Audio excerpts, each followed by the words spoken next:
Hello, I'm Martin Hallett, and for many years I was involved in a Christian ministry concerned with sexuality, for about 35 years, in fact, and met a lot of very interesting people during that time.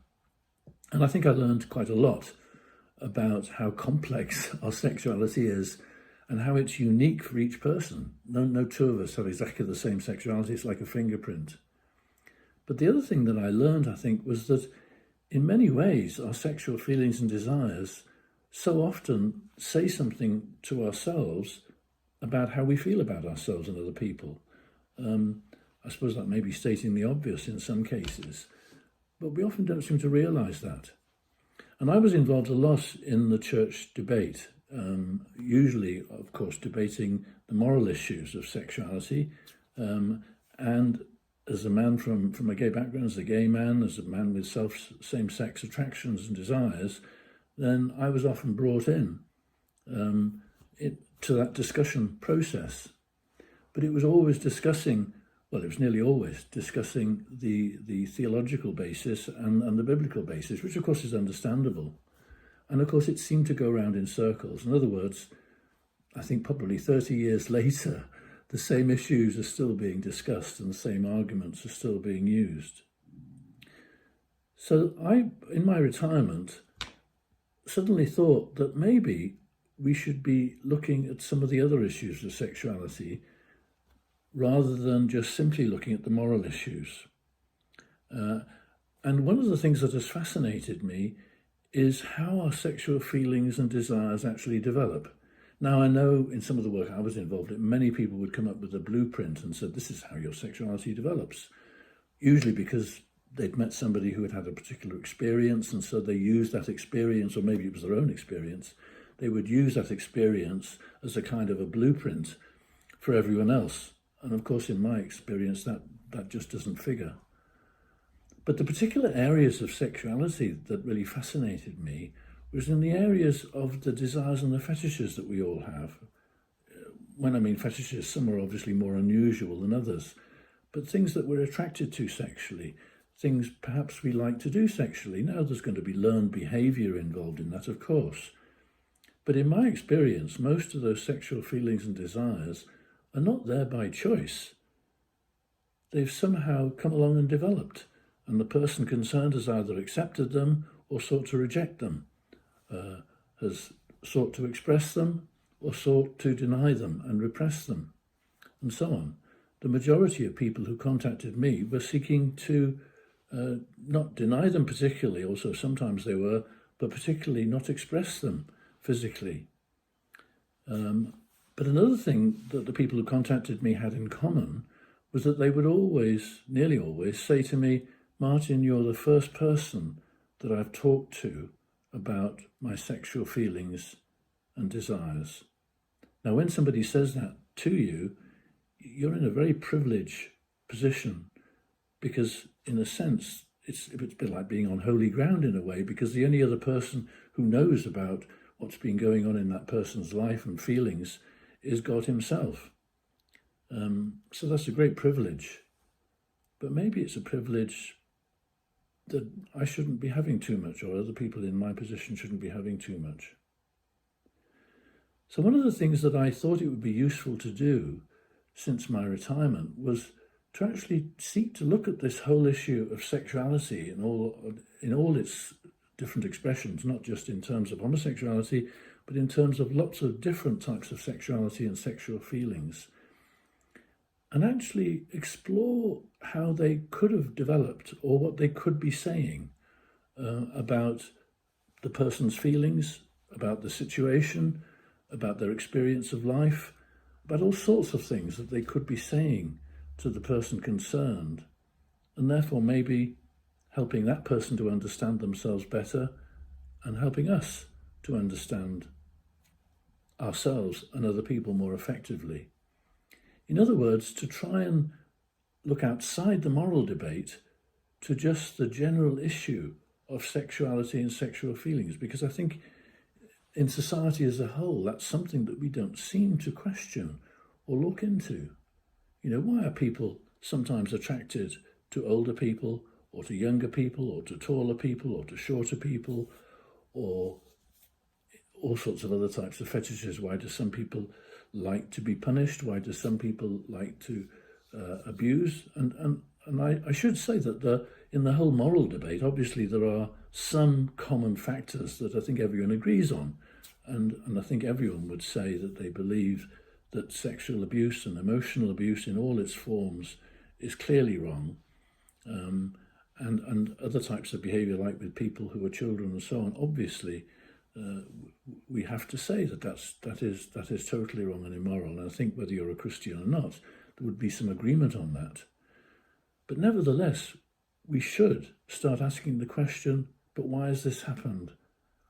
Now, that isn't to say that we're going to find necessarily some kind of a so-called cure or resolution to a problem, but at least it may be some way in which we can find how our sexuality speaks to us about ourselves and our experience of life. Now, you may say, well, why are we looking at this issue? Well, I believe as a Christian, I only need one reason, and that's because Jesus has commanded us to love one another as he has loved us, or as he loves us. So it's not just a nice idea. I believe it's actually a command from the Lord himself. And a part of that loving is understanding. Obviously, we can never come close to God's complete understanding of us, but we need to at least seek to walk a bit down that road in trying to understand ourselves and other people more effectively. And that, I believe, includes our sexuality. So the original idea that I had was to have a day seminar where we could look together at these issues in confidence, in a secure environment, and have some ground rules about not making judgments and not, discussing things or questioning other people's statements and things like this. We could have some ground rules in terms of the way we share that together. But at the moment, of course, in the whole COVID situation, that's not possible. So that's why I thought it would be perhaps an idea to try and do some of the videos. So what I intend to do is to do 3 videos. This is the first one, the introduction video. The second one will be looking at some fictitious case studies. They'll be fictitious, but they'll be very real and true to life. All sorts of different situations involving different people's sexuality. And while looking at the case studies, the aim will be to ask ourselves, how am I reacting to this person? How am I responding to this person? What do I think I'm learning from this person's experience, and so on? So not making judgments or moral judgments necessarily, but seeking to understand what's going on. Maybe it's a familiar situation to me. Maybe it's something I've experienced myself, whatever. Or maybe it's somebody I know who's experienced something like this. Or maybe it's something I've never heard of before. Maybe that's going to be more unusual. So the second session will be looking at these case studies and seeking to ask ourselves what's going on for me while this person is sharing this story with me. And then the third and last session will be to come to some kind of a conclusions in terms of how we've responded to the case studies and also in terms of, well, what's that saying to us about our sexuality? One of my aims will be to deal with one of the major issues that I've experienced through all the people who've contacted me. And that is the issue of low self-worth. Very few people who contacted me could find anything good about their sexual feelings and struggles. They found it very difficult to see that as any part of their value at all. Very low self-worth. Now, many people would say, well, of course, that's because they're not accepting their sexuality. So they need to accept their sexuality in order that they will love themselves more. And there's some truth in that, of course. But in my experience, in a sense, their reaction to their sexuality only compounded the problem that was already there. Because part of the problem, I think, had been involved in the very development of some of their sexual feelings. Obviously not the same for everybody, but in some cases, I think had been involved. And one of my aims, I think, was to encourage people to actually value their sexuality, to see their sexuality as a unique part of themselves and a part of their value. Because that's certainly true in my experience. As a gay man, as a man with same-sex attractions, I've been very much aware in my own life of how much my sexuality in all its different, the good things and the bad things, have been used as part of my growth, part of my personal growth, and part of my learning more about myself, and to some extent, sometimes more about other people as well. So it's been a very important part of my own life in that sense. And so I can honestly say that I thank God for my sexuality and see it as a gift from him. Now that, of course, as I said, is looking outside the moral issue for a second, because, of course, we're all going to make different choices about how we express or don't express our sexuality. And as Christians, of course, some of our moral choices will be very different from those of non-Christians. But again, as I said before, in our session together, I'd like to look a bit beyond that. So that's really what I'm seeking to do. But before I go any further, what I would like to do is to read some verses from a psalm that means a lot to me, but very much sums up how God knows us and understands us and feels about us, and in a sense, therefore, how he longs for us to seek to at least mirror something of that in terms of our relationships with one another. And I guess it's a psalm that will be familiar to many people, but it's Psalm 139. And I'm going to just read it now just to close this particular session. You have searched me, Lord, and you know me. You know when I sit and when I rise. You perceive my thoughts from afar. You discern my going out and my lying down.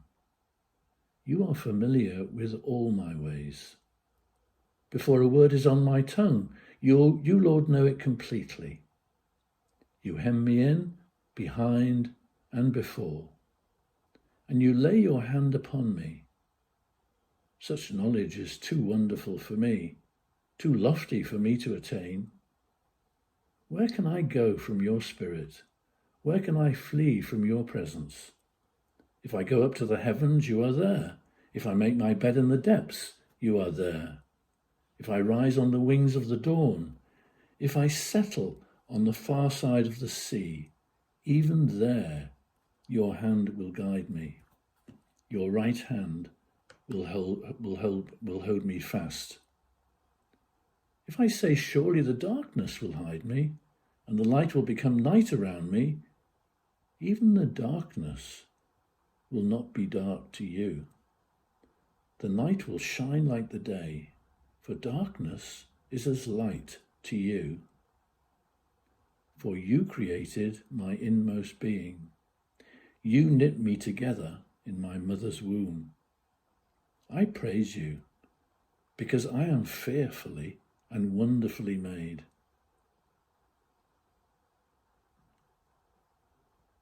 Your works are wonderful. I know that full well. My frame was not hidden from you. When I was made in the secret place, when I was woven together in the depths of the earth, your eyes saw my unformed body. All the days ordained for me were written in your book before one of them came to be.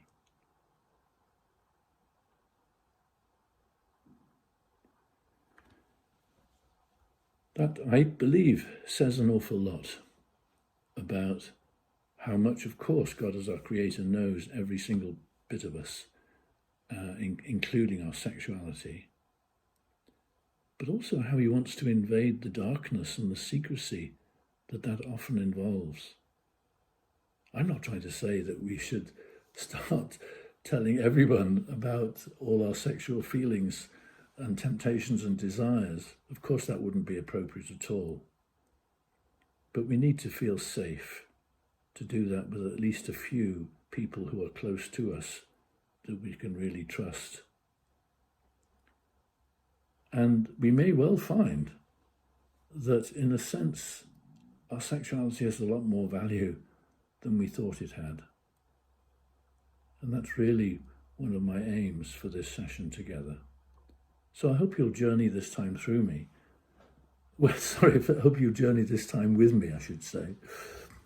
Because this is going to be the end of the first session, but then there will be two more, again, on YouTube in the series.